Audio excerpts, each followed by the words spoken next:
Thank you for giving time to thinking about our work on democratic and collaborative leadership. It's over a decade now since I started working on distributed leadership, the idea that leadership is spread across people rather than simply coming from the top person in an organisation. It was a very valuable idea. It remains a very valuable idea.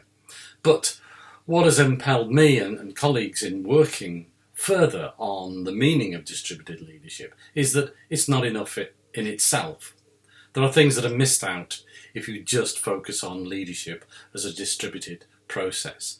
So we've worked on what is the meaning of democratic and collaborative leadership. What makes it different? What does it bring to the understanding of leadership practice that other understandings of leadership don't? There are two things, really. Meaning and participation. Democratic and collaborative leadership focus or draw attention to, first of all, power, issues of power and differences of power, and how people can be brought together in ways that includes them. And so in our work, we've looked at issues like the multiple kinds of knowledge and authority that are brought together. It's not just about formal authority, but professional authority, experience, that kind of authority and knowledge that comes from experience, that are brought together through democratic and collaborative leadership. The second area, to do with meaning, is about learning, essentially.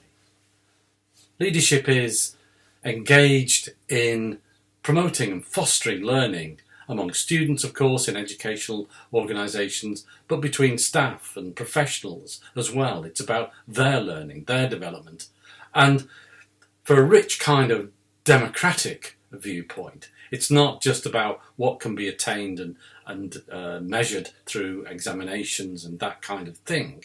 It's about the deeper learning that goes on and includes things like emotional learning, spiritual learning, and ethics, and the deeper questions that underpin what it is to live a good life.